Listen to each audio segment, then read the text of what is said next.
Hello दोस्तों, welcome to PSV classes. मेरा नाम है विक्की जाटो। हम पिछले लेक्चर में क्या पढ़ रहे थे? वन पढ़ रहे थे। मध्य प्रदेश के वन हम 2 लेक्चरों में क्या हमने इसको पढ़ लिया है, और जो बचा हुआ वन जो हमें पढ़ना है वो मैं इस तीसरे टॉपिक में लेके आया हूँ। ठीक है, तो आज मैं आपको कुछ ऐसे फैक्ट बताना चाहूँगा जो क्या एग्जाम में पूछे जा सकते हैं। ठीक है, तो हम देख लेते हैं वो कौन कौन से फैक्ट है। तो हमें पता है मध्य प्रदेश में वन मंडल कितने हैं। ये मैं क्या है आज आपको एक कुछ केंद्र और संस्था तथा इनके अधिकारी, जो इन संस्थाओं के प्रमुख हैं, उनके अधिकारियों के बारे में बताऊंगा, उन्हें क्या कहा जाता है और कितने संस्थान है, कौन कौन से संस्थान का क्या क्या नाम है। ठीक है, ये तमाम चीज़ें मैं आपको बताऊंगा। तो हम देखते हैं केंद्र मध्य प्रदेश में वन पढ़ रहे हैं हम, तो हम देखते हैं मध्य प्रदेश में वन मंडल कितने हैं। तो हमें पता है मध्य प्रदेश में वन मंडल कितने हैं, तो मध्य प्रदेश में एक वन मंडल है। ठीक है, मैं आपको ये भी बताऊंगा कि वन मंडल को कब बनाया गया और इसका जो किस एक्ट के तहत इनका जो क्या है इनकी घोषणा की गई। तो सबसे पहले देखते हैं मध्य प्रदेश में वन मंडल कितने हैं। वो है एक, और इसके जो अधिकारी होते हैं उसके अधिकारी को क्या कहा जाता है, तो इसके अधिकारी को principal chief conservator of forest. ठीक है, इसका प्रमुख अधिकारी इस रैंक का होता है। ठीक है, ये बात समझ में आई। अब हम देखते हैं मध्य प्रदेश में कितने वन वृत्त होते हैं। तो मध्य प्रदेश में 16 वन वृत्त होते हैं, और मैं बताऊंगा आपको वन वृत्त किसे कहते हैं, वन मंडल किसे कहते हैं। ठीक है, तो अभी हम इतना समझ लेते हैं कि वन वृत्त कितने मध्य प्रदेश में। तो मध्य प्रदेश में 16 वन वृत्त है, जिसके अधिकारी को क्या कहा जाता है, इसके अधिकारी को CCF यानी chief conservator of forest, chief conservator forest इसके अधिकारी को कहा जाता है, यानी इस रैंक का अधिकारी होता है। ठीक है, जो क्या करता है, वन वृत्त होता है उसको क्या है मतलब उसकी देखरेख करता है, यानी उसके ऊपर क्या है नियंत्रण रखता है। ठीक है, ये बात क्लियर हुई। अब हम देखते हैं वन मंडल। तो मध्य प्रदेश में कितने वन मंडल है, तो मध्य प्रदेश में 62 वन मंडल है। कितने? 62 वन मंडल है। और वन मंडल का जो वन वृत्त है, वन वृत्त को क्या है वन मंडल में बेसिकली से बांटा जाता है, यानी वन के ऊपर निगरानी करने के लिए इसकी छोटी छोटी उप शाखाएं बना दी गई है, जो क्या काम करती है, जो वनों का संरक्षण करती है। तो ठीक है, वन मंडल एक संस्था बना दी है। और कितने वन मंडल मध्य प्रदेश में, तो टोटल वन मंडल है 62। ठीक है, इसके अधिकारी को जो इसका अधिकारी वो किस रैंक का था, तो वो DFO यानी डिस्ट्रिक्ट फॉरेस्ट ऑफिसर रैंक का अधिकारी होता है। ठीक है, अब हम देखते हैं उपवन मंडल। उपवन मंडल कितने हैं मध्य प्रदेश में, तो मध्य प्रदेश में 473 उपवन मंडल है, जिसके अधिकारी को क्या कहा जाता है, सब डिवीजन फॉरेस्ट ऑफिसर यानी HDFO इसका अधिकारी होता है। ठीक है, अब हम देखते हैं वन परिक्षेत्र। वन परिक्षेत्र बेसिकली ये मैंने जो जमा है ये इन्हीं क्रम में, यानी इनको छोटी छोटी शाखाओं में क्या है विभाजित कर दिया, यानी वनों का संरक्षण आसानी से यानी सरलता से हम वनों का संरक्षण कर सके, इसकी निगरानी कर सके, इसलिए वनों को संरक्षण करने के छोटे छोटे भागों में क्या इन संस्थानों का हमने बंटवारा कर दिया, और इनके ऊपर क्या एक एक अधिकारी यहाँ पर नियुक्त कर दिए गए। ठीक है, ताकि वनों को क्या अच्छी तरह से संरक्षण किया जा सके। तो वन परिक्षेत्र कितने हैं, 1871 वन परिक्षेत्र। इसके अधिकारी को क्या कहा जाता है, इसके अधिकारी को रेंजर कहा जाता है। ठीक है, यह बात क्लियर हुई। और वन परिक्षेत्र के बाद हम देखें उप वन परिक्षेत्र यानी डिप्यूटी रेंजर यानी उप वन परिक्षेत्र अधिकारी। ये कितने हैं मध्य प्रदेश में, तो ये 82-86 यानी 8,286 क्या है उप वन परिक्षेत्र। ठीक है, और हम देखते हैं वन ग्राम। ये क्वेश्चन काफी बार पूछा गया है कि मध्य प्रदेश में वन गांव कितने हैं, तो मध्य प्रदेश में है 925 वन गांव है। ठीक है, और हम बात करें इन वन गांवों में कितने ऐसे वन गांव हैं जो राष्ट्रीय अभियान और राष्ट्रीय उद्यान में मतलब स्थित है। ठीक है, तो इतने ऐसे कितने वन ग्राम है, तो वह 98 वन ग्राम जो क्या है राष्ट्रीय अभियान और राष्ट्रीय उद्यान में मौजूद है। ठीक है, तो ये बात हमें समझ में आ गई। आप ये नोट कर लीजिए, या फिर स्क्रीनशॉट लाना चाहते तो स्क्रीनशॉट ले लीजिए। ये यहाँ से आप यकीन मानो एक क्वेश्चन आपको बन सकता है। ठीक है, यानी वन ग्राम से बन सकता है, या फिर वन वृत्त वन मंडल से बन सकता है। ठीक है, ऐसे कुछ क्वेश्चन ऐसे जो वन वृत्त है वन मंडल है, आप समझते होंगे कि वन मंडल किसे कहते हैं, वन वृत्त किसे कहते हैं, वन मंडल किसे कहते हैं।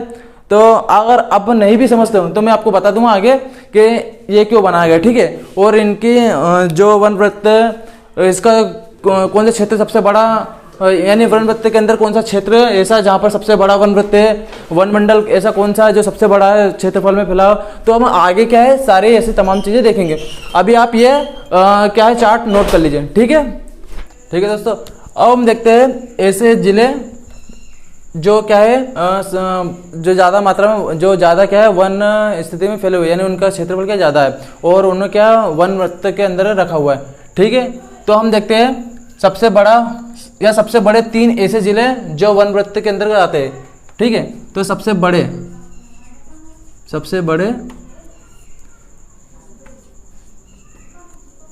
वन वृत्त, सबसे बड़े वन वृत्त। तो सबसे बड़े वन वृत्त कौन कौन से जिले हैं? तो हम सबसे पहले देखेंगे इसमें सबसे बड़ा वन वृत्त कौन से, वो है खंडवा। ठीक है, सबसे बड़ा वन वृत्त कौन से, खंडवा। उसके बाद हम देखेंगे जबलपुर, और इसके बाद देखेंगे हम रीवा। यानी 3 ये ऐसे जिले हैं जो क्या सबसे बड़े वन वृत्त है। ठीक है, और इन वन वृत्त के अंदर क्या है, वन मंडल का इनके अंदर ही वन मंडल है। ठीक है, यानी सबसे बड़ी हम अगर वनों को संरक्षित करने के लिए हमने कुछ संस्था बनाई है, जिसमें हमने सबसे पहले क्या देखा, वन विभाग, और वन विभाग के अंदर क्या वन वृत्त के अंदर क्या वन मंडल, और फिर वन क्षेत्र, वन उप क्षेत्र। ठीक है, ये तमाम चीज़ें हमने देखी थी। अभी हम देखते हैं सबसे बड़े वन वृत्त कौन कौन से जिले, वो है खंडवा, जबलपुर और रीवा। ठीक है, ये ध्यान रख लेना, ये क्वेश्चन बन सकता है यहाँ से कि सबसे बड़ा वन वृत्त कौन सा, तो वो खंडवा।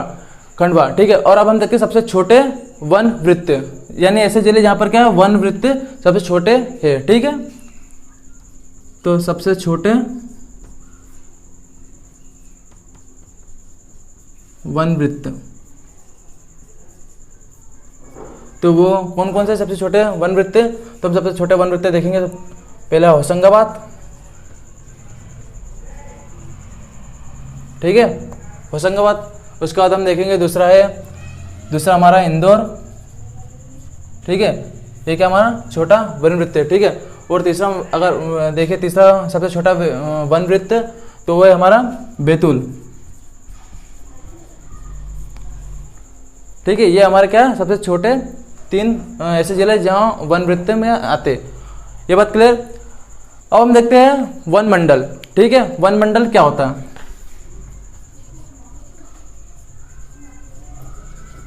वन मंडल, तो वह क्षेत्र जिसमें 2 या 2 से अधिक, ठीक है, वह क्षेत्र वन वृत्त बोल रहा हूं मैं, ना सॉरी, वन वृत्त लिख लेना यहाँ पे, वन वृत्त, वह क्षेत्र जिसमें 2 या 2 से अधिक क्या वन मंडल हो, क्या हो वन मंडल, क्या कहलाता? वन वृत्त कहलाता।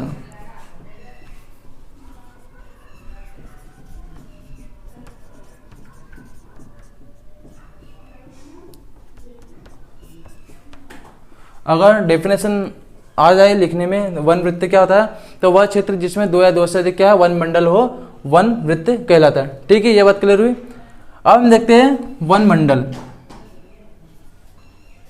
हमें पता है वन वृत्त कितने मध्य प्रदेश में, ठीक है, ये मैंने अभी क्या आपको लिखवा दिया है, कितने वन वृत्त मध्य प्रदेश में, तो 16 वन वृत्त, 16 वन वृत्त। ठीक, चार्ट में देख लेना, शुरुआत में मैंने यही बताया था।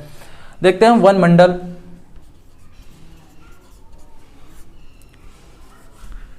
वन मंडल कब बनाते हैं ये भी आपको बताऊंगा। ठीक है, अभी आप ये समझिए वन मंडल। तो हम सबसे पहले देख लेते हैं कि सबसे बड़े वन मंडल वाले जिले कौन कौन से। तो सबसे बड़े वन मंडल वाले जिले,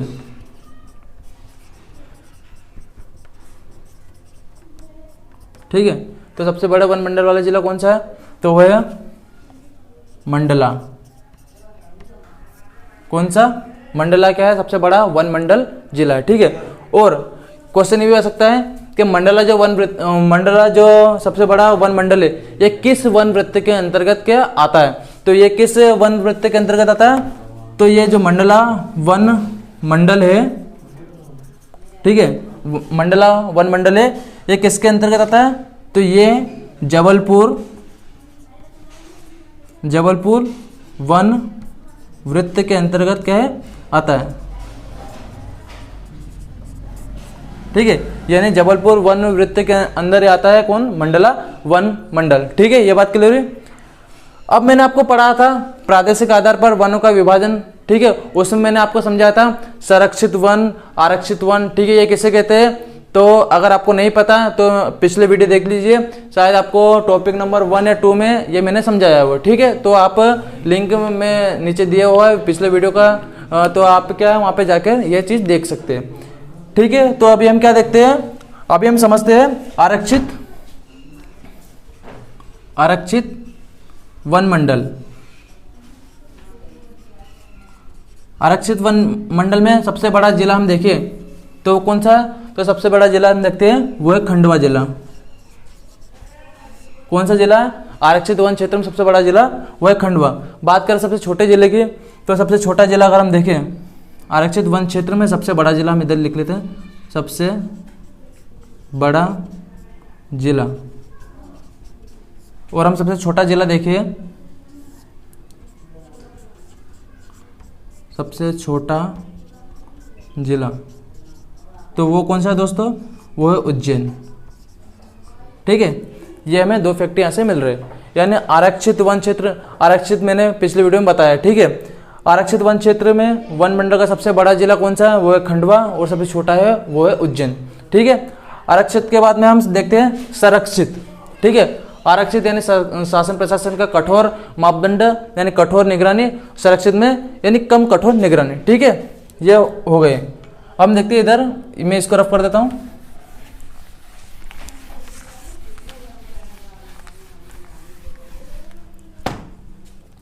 संरक्षित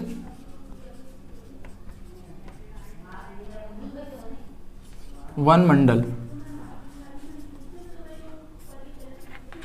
संरक्षित वन मंडल में सबसे बड़ा जिला, सबसे बड़ा जिला। ये जितने भी फैक्ट यहाँ से एक क्वेश्चन बन सकता है, ठीक है। और ये क्लियर करके रखा हुआ है सिलेबस में कि वन जो टॉपिक है वहाँ से क्वेश्चन पूछा जा सकता है, ठीक है। सिलेबस देख रखा यानी क्वेश्चन पूछने की संभावना बनती है। तो सबसे हम देखते हैं सबसे बड़ा जिला संरक्षित वन क्षेत्र में, तो वो कौन सा है, तो हम देखते हैं सबसे बड़ा संरक्षित जिला। बेसिकली इसमें आपको 2 जिले मिल सकते हैं, किसी किसी बुक में छतरपुर और किसी किसी बुक में क्या है इंदौर देके रखा हुआ है। तो हम दोनों जिले देख लेते हैं, छतरपुर या इंदौर, ठीक है। छतरपुर या इंदौर जिले में क्या है, इंदौर 2 ऐसे जिले दे रखे हैं जहाँ पर संरक्षित वन मंडल क्या है सबसे बड़ा जिला माना जाता है। अब हम देखते हैं सबसे छोटा जिला संरक्षित वन क्षेत्र में, तो सबसे छोटा जिला, तो आप थोड़ा सा लॉजिक लगाइए तो आपको पता चलेगा, ठीक है। सबसे आप लॉजिक लगाओ पता चलेगा। हमने देखा आरक्षित वन कौन सा है, मंडला। सबसे ज़्यादा मात्रा में जो खंडवा जिला, उसमें आरक्षित वन कौन सा है, खंडवा। यानी यहाँ पर क्या है लगभग 50% के आसपास क्या है वन कम देखते हैं, ठीक, उससे भी ज़्यादा। तो यहाँ पर खंडवा क्या है सबसे ज़्यादा आरक्षित वन है, तो सबसे कम क्या रहेगा, तो यहाँ पर सबसे कम रहेगा संरक्षित वन। तो अब हम क्या देखेंगे, सबसे छोटा जिला कौन सा संरक्षित में, तो वो है सबसे छोटा संरक्षित में खंडवा जिला, खंडवा, ठीक है। दोस्तों ये लिंक करने वाली चीज़ें, समझने वाली चीज़ें कि कौन सी रैंक में कौन सा जिला टॉप कर रहा है, ठीक है। यानी हम कहे तो संरक्षित में क्या है खंडवा जिला सबसे छोटा है, और आरक्षित में सबसे आरक्षित क्षेत्र में वन मंडल का जो सबसे बड़ा जिला वो कौन सा है, खंडवा, ठीक है। ये बात आप क्या थोड़ा नोटिस करने वाली बात है, ठीक है। ये आप ध्यान रखने वाली बात है, या हमें क्या लंबे टाइम तक हम ऐसे याद कर सकते हैं, ठीक है, कनेक्ट करके एक दूसरी चीज़ों को। तो आप ये नोट करिए। मैं कुछ और अब जो आगे वाली चीज़ है, यानी कुछ नीतियाँ बनी मध्य प्रदेश में वनों को संरक्षित करने के लिए। पहले नीति कब बनी थी, अब जो वर्तमान नीति बनी है, और भारत में कब नीति बनी, ठीक है। उनका राष्ट्रीयकरण, जो वनों का राष्ट्रीयकरण किया गया है वो कब किया गया है, इनमें कौन कौन से वृक्षों का, ठीक है, कौन कौन से क्या लघु वन, उनका क्या है संरक्षण, राष्ट्रीयकरण कब किया गया, ठीक है। तो हम वो चीज़ देखते हैं, आप ये नोट कर लीजिए, ठीक है दोस्तों। अब हम देखते हैं मध्य प्रदेश में जो वनों को संरक्षित करने के लिए एक नीति बनाई गई थी, सबसे पहले नीति, ठीक है, वो मध्य प्रदेश में कब बनी थी। तो हम कुछ फैक्ट देखेंगे और उसके बाद थोड़ा सा उनके क्या डिटेल समझेंगे। तो हम कुछ फैक्ट वाली चीज़ें उनको लिख लेते हैं क्योंकि एग्जाम में सीधी पूछी जा सकती है। तो मध्य प्रदेश में प्रथम वन नीति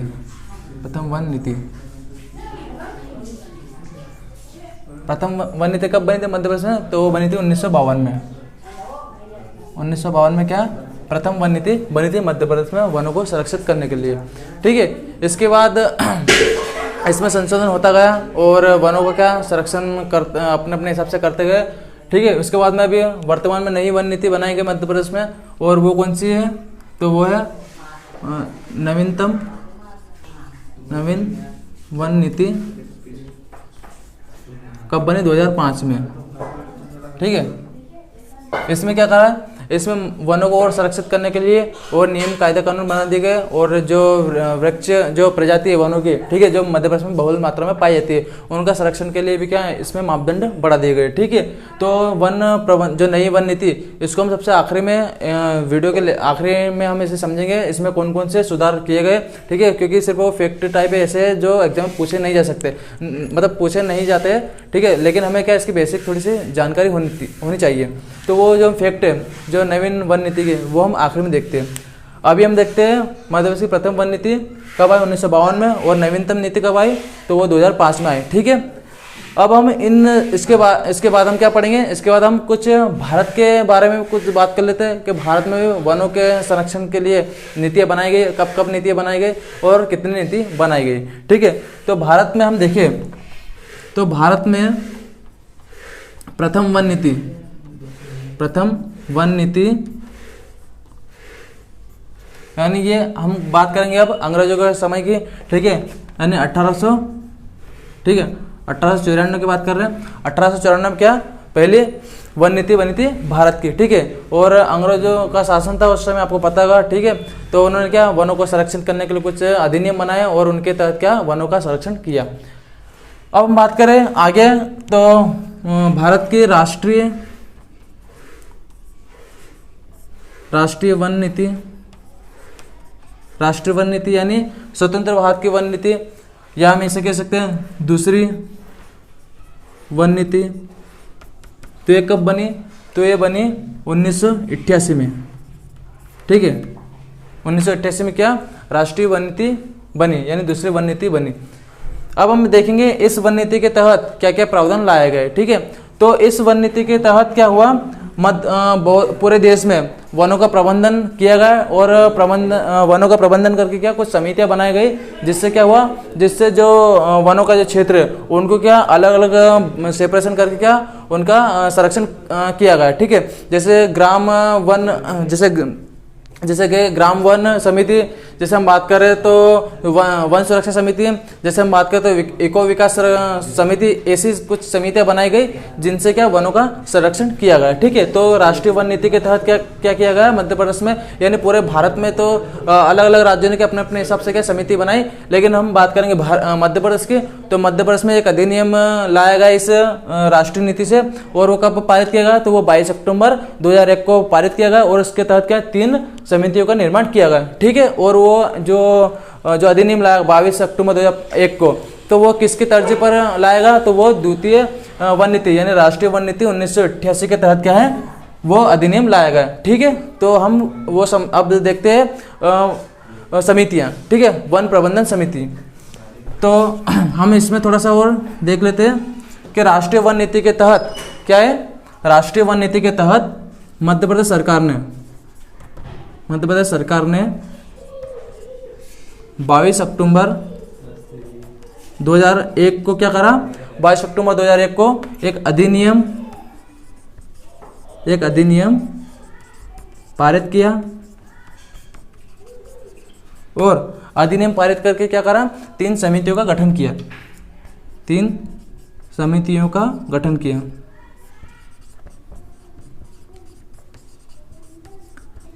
ठीक है दोस्तों, 3 समितियों क्या गठन किया, किस अधिनियम से? तो ये 2001। ठीक है, 2001 जो अधिनियम था इसे 22 अक्टूबर को लागू किया गया, और जो अधिनियम था वो था अधिनियम 2001। ठीक है, इस अधिनियम के तहत क्या इसे लागू किया। अब हम देखते हैं वो 3 समितियां कौन कौन सी है। तो 3 समितियों को हम देखते हैं। पहली समिति वन ग्राम समिति। कौन सी? पहली वन ग्राम समिति। दूसरी समिति हम देखें तो दूसरी समिति कौन सी है? दूसरी समिति हम देखें तो वन सुरक्षा समिति, वन सुरक्षा समिति। तीसरी अगर हम बात करें कौन सी समिति, तो तीसरी इको विकास समिति। इको विकास समिति क्या है? ये 3 समितियों का गठन किया गया है। किसके तहत? ये वन प्रबंधन, ठीक है, वनों का प्रबंधन करा, ठीक है, और वनों का प्रबंधन करके क्या करा? वनों का संयुक्त प्रबंधन करा। वनों का क्या करा? वनों का संयुक्त प्रबंधन करा।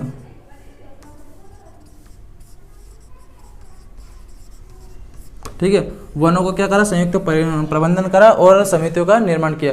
अब हम कुछ जो समितियां बनाई इनको थोड़ा सा डिटेल समझ लेते हैं कि वन ग्राम समिति किसे कहते हैं, वन सुरक्षा समिति और वन इको जो इको विकास समिति इसे मतलब इसे क्या कहते हैं, मतलब इसकी क्या डेफिनेशन है। और ये भी समझेंगे कि इस समिति में कितनी समितियां बनी है, वन ग्राम समितियां कितनी बनी अब तक वन सुरक्षा समिति कितनी है और इको विकास समितियां कितनी है। ठीक है, तो ये हम चीज़ें देखेंगे। अब ये नोट कर लीजिए, मैं इसे रफ कर देता हूँ। ठीक है दोस्तों, अब हम इनको समझ लेते हैं। वन ग्राम समिति, वन ग्राम समिति, वन ग्राम समिति।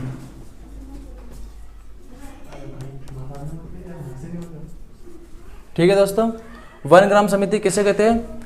तो हम समझिए, मैंने पिछले वीडियो में ये भी बताया था कि सघन वन किसे कहते हैं, ठीक है, मध्यम सघन वन किसे कहते हैं और अति सघन वन या खुले वन किसे कहते हैं। ठीक है, ये मैंने कुछ डेफिनेशन बताई थी, तो आप उन्हें समझ लीजिए पिछले वीडियो में जाकर। अभी हम समझते हैं वन ग्राम समिति।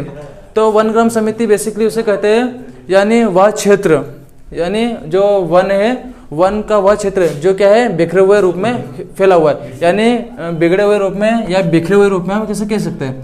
तो बिखरे हुए रूप में,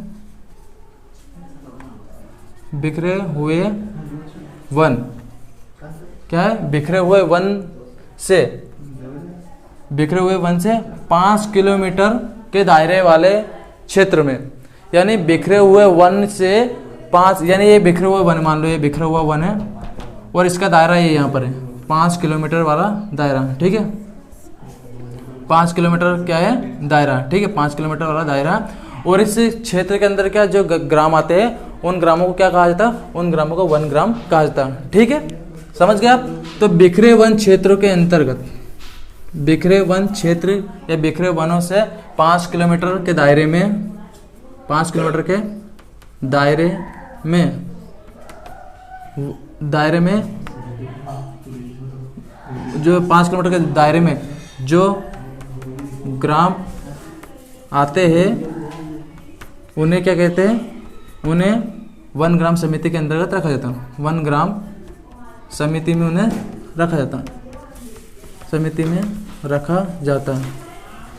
ठीक है, अब हम देखते हैं इसकी संख्या कितनी है वन ग्राम की। तो वन ग्राम समिति, ठीक है, आप यहाँ पर कंफ्यूज मत हो जाना कि वन ग्राम समिति और वन ग्राम में मैंने बताया था वन ग्राम कितने टोटल मध्य प्रदेश में, तो वो है 925। ठीक है, ये क्या है? वन ग्राम है। लेकिन समिति अगर पूछे तो समिति क्या है? समिति की हम बात करें तो समिति है इसमें 9650 क्या है? समिति। वन ग्राम समिति कितने टोटल? 9650। ठीक है, ये बात क्लियर हो गई। वन ग्राम की बात करें तो 925 और वन ग्राम समिति देखें तो वो है 9650। ठीक है, अब हम देखते हैं वन सुरक्षा समिति। वन सुरक्षा समिति। ठीक है दोस्तों, अब इसके हम बात करते हैं, इसमें सिर्फ एक ही वर्ड चेंज करने को देखने को मिलेगा आपको, और वो क्या? अभी हमने देखा वन ग्राम समिति में क्या? बिखरे वन, यानी छिटपुट तरीके से दूर दूर तरह से फैले हुए वन, उसके दायरे से, उसके 5 किलोमीटर दायरे के अंतर्गत आने वाले ग्रामों को क्या? वन ग्राम में रखा। अब हम बात करेंगे सघन वन क्षेत्र, यानी क्या है? ऐसा फॉरेस्ट, ऐसा वन जिसमें क्या क्या वनों की मात्रा क्या सघन वनों का क्या ज़्यादा मात्रा में पाया जाता है, या फिर क्या बोले उसे हम कह सकते हैं सघन मात्रा में पाया गया है वन। ठीक है, तो जो ऐसा वन क्षेत्र है जहाँ पर क्या अत्यधिक वन हो, और उस वन क्षेत्र से 5 किलोमीटर के दायरे में जो भी ग्राम आता है उसे क्या कहते हैं, वन सुरक्षा ग्राम कहा जाता है। ठीक है, ये बात क्लियर हुई। तो हम इसमें लिख लेते हैं सघन वन क्षेत्र में, सघन वन क्षेत्र से 5 किलोमीटर। ठीक है, क्वेश्चन अगर बन सकता है तो ये भी बन सकता है कि कितने किलोमीटर वाले दायरे में जो वन ग्राम आते हैं उन्हें वन ग्राम समिति के अंतर्गत रखा जाता है। तो ये जो किलोमीटर वाला जो क्षेत्र या फिर जो दायरे वाला जो आंकड़ा है ये पूछ सकते हैं। ठीक है, तो वो कितना है, 5 किलोमीटर, ये याद रख सकते हैं। ठीक है, तो सघन वन क्षेत्र से 5 किलोमीटर वाले दायरे में जो भी गांव आते हैं उन्हें क्या कहा जाता है, उन्हें वन सुरक्षा समिति में रखा गया, उन्हें वन सुरक्षा, ठीक है, उन्हें वन सुरक्षा समिति में रखा गया है। ठीक है, उन्हें वन सुरक्षा समिति में रखा गया है। ठीक है, सघन वन क्षेत्र से संबंधित बातें। अब हम देखते हैं वन सुरक्षा समिति अभी कितनी मध्य प्रदेश में, तो हम देखते हैं वन सुरक्षा समिति की हम बात करें तो इसकी संख्या 4747, यानी 47, इसे हम ऐसे याद रख सकते हैं। ठीक है, मैं इंक डाल लेता हूँ। ठीक है,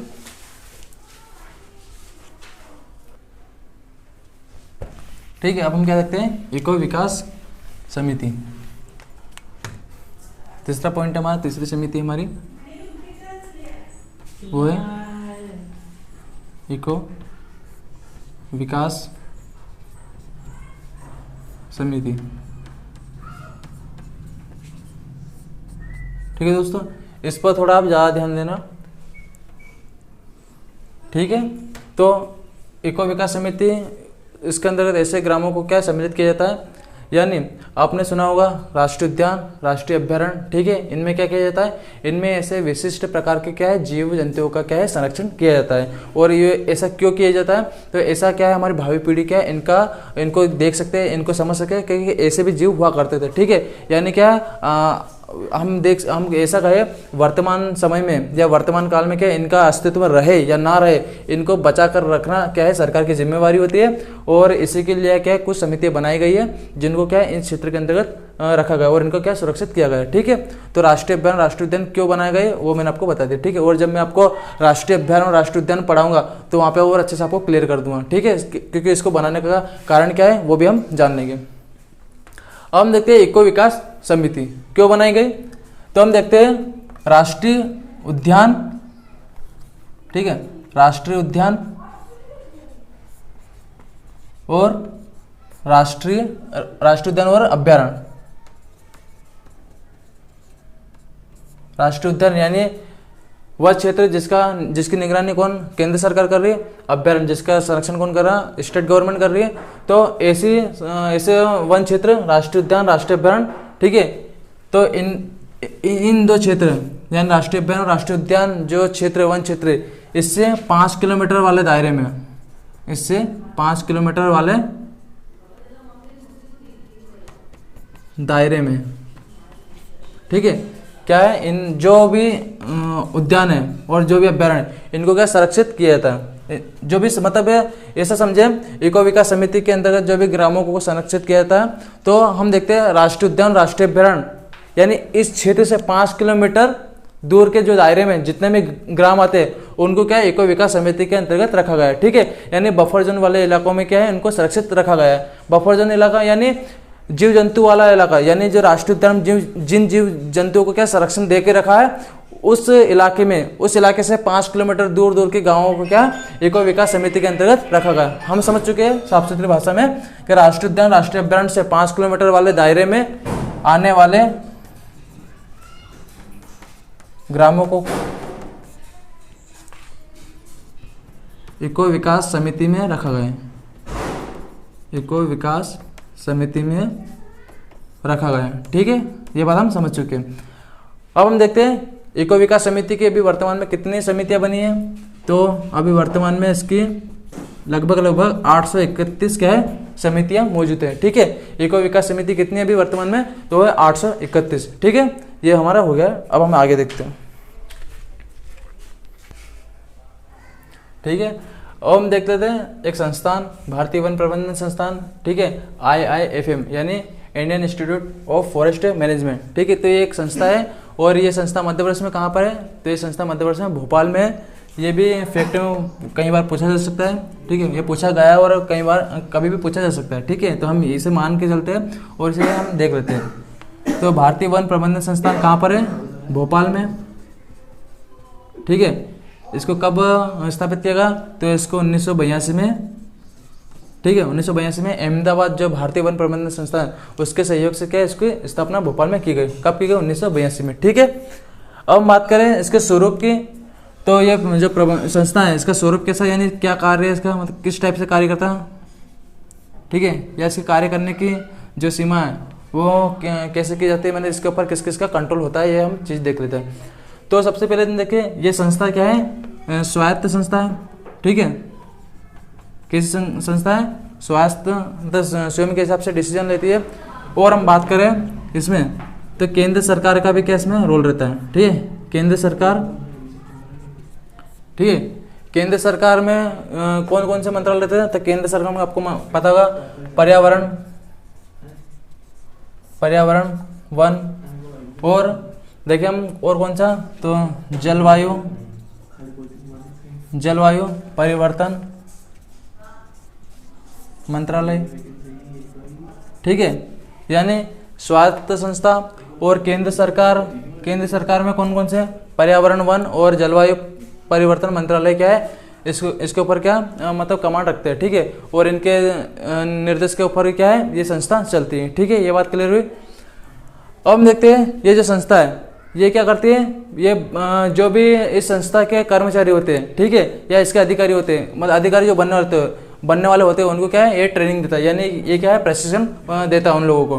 ठीक है, तो हम इसको देख लेते इसमें कि ये जो संस्थान वन प्रबंधन संस्थान, भारतीय वन प्रबंधन संस्थान, ये किन किन लोगों को, ये किन किन संस्थाओं को क्या है प्रशिक्षण देता है। तो ये प्रशिक्षण में हम हेडिंग डालते हैं प्रशिक्षण। ठीक है, या फिर हम देख लेते हैं इसका कार्य, देख लेते हैं कार्य में क्या है प्रशिक्षण आ जाएगा। तो भारतीय वन प्रबंधन संस्थान यह निम्नलिखित संस्थाओं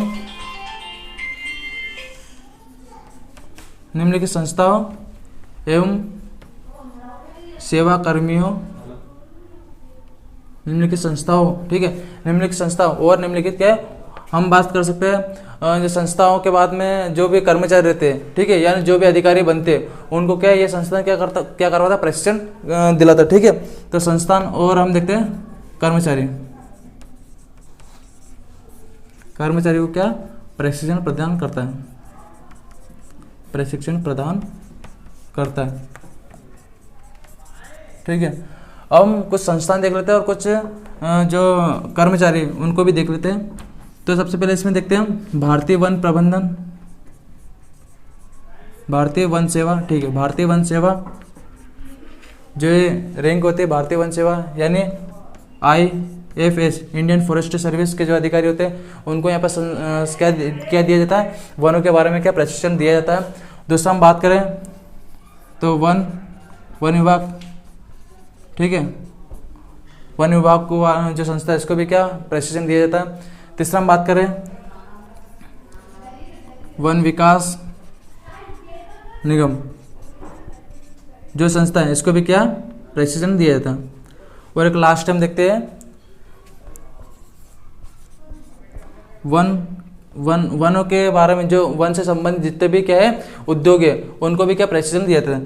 तो वन से संबंधित उद्योग ये सब लिख सकते हैं, वन से संबंधित उद्योग। ठीक है, तो ये कुछ संस्था है और कुछ कर्मचारी इनको क्या है प्रशिक्षण दिया जाता है, किसके द्वारा, तो भारतीय वन प्रबंधन संस्थान, और इसका हेडक्वार्टर कहाँ पर है, तो वो भोपाल में। ठीक है, और कब बना 1982। तो ये हमने देख लिया। अब हम देखते हैं लघु वनोपज। ठीक है, लघु वनोपज में कौन जो संघ बना है, इसमें क्या है, किस किस वृक्षों से या किस किस टाइप के वनों से, मतलब जो वनों में पाए जाने वाली प्रजातियों से क्या है, हमें किस किस टाइप के वनोपज प्राप्त होती है। ठीक है, तो वो हम देख लेते हैं, और उनको जो वनोपज से जो जो भी चीज़ें प्राप्त हुई उनका राष्ट्रीयकरण कब किया गया, और राज्य में उनका राष्ट्रीयकरण कब किया गया, वो चीज़ हम देखेंगे। इसको आप नोट कर लीजिए। ठीक है दोस्तों, अब हम क्या देखेंगे, मध्य प्रदेश राज्य में लघु वनोपज और व्यापार विकास सहकारी संघ, यानी क्या एक संगठन है। ठीक है, जिसमें क्या किया जाता है, मुख्यतः इसमें व्यापार और विकास किया जाता है, यानी वनों का क्या विकास किया गया, और इस विकास के बाद में जो भी वनों से उपज प्राप्त हुई, ठीक है, उनको व्यापार किया गया। उनके व्यापार से क्या, फिर जो भी इस वन क्षेत्र में लगे जो कर्मचारी, उनको क्या लाभ पहुंचाना, इसका क्या है मेन मकसद है। ठीक है, तो क्या है, मध्य प्रदेश राज्य लघु वनोपज, इस संघ की स्थापना कब की गई, तो संघ की स्थापना हम देखते हैं, इस संघ की स्थापना 1984 में की गई। ठीक है, ये आप देख लीजिए। अब हम देखते हैं इसकी जो संघ बनाया गया, इसका मेन मकसद क्या है। ठीक है, इस संघ को बनाया गया क्यों है, तो हमें पता है वनों से क्या, वनों से हमें वनोपज प्राप्त होती है, यानी वनोपज में हम किन किन चीज़ों को देखेंगे, तो वनोपज में हम देखते हैं जो गौण चीज़ें, यानी गौण चीज़ कौन कौन सी है, मुख्य चीज़ तो आपको पता होगा, जिसमें हम वृक्ष को देखते हैं, सागौन, साल, बांस वगैरह, लेकिन गौण चीज़ यानी मुख्य चीज़ क्या है, तो मुख्य चीज़ में हम देखते हैं तेंदुपत्ता हुआ, तेंदुपत्ता के बाद में हम देखते हैं खेर हुआ, कत्था हुआ, उसके बाद में हम देखते हैं गोंद हुआ। ठीक है, तो ये क्या है, गौण चीज़ है, और गौण चीज़ किस में आती है, तो ये वनोपज में आती है। ठीक है, तो इस संस्था के द्वारा किस संस्था के द्वारा, राज्य लघु वनोपज, ठीक है, सहकारी संघ, इस संस्था के द्वारा, इस संघ के द्वारा वनोपज यानी वन से जो उपज है, वनोपज कौन कौन सी, गौण चीज। ठीक है, तो वनोपज यानी गौण, ठीक है, गौण चीजें, गौण चीजें मैं आपको डेफिनेशन में लिखवा दूंगा, गौण चीजें कौन कौन सी, आप अभी इतना समझे, गौण चीजें में कौन कौन चीज आएंगे, तेंदुपत्ता, ठीक है, खेर, कत्था और गोंद वगैरह, ये चीज क्या है, गौण चीज आएंगे। तो वनोपज से प्राप्त, ठीक है, जो गौण चीजें, इन गौण चीजों को क्या करा, इन गौण चीजों का विकास करके क्या करा, व्यापार करा। ठीक है, क्या करा, व्यापार करा, और व्यापार करने के बाद में क्या हुआ, व्यापार करने के बाद में जो इस क्षेत्र में लगे हुए लोग थे, ठीक है, इस क्षेत्र में क्या जो भी कर्मचारी लगे थे, जो भी वनवासी लगे थे, तो उनको क्या लाभ पहुंचाना,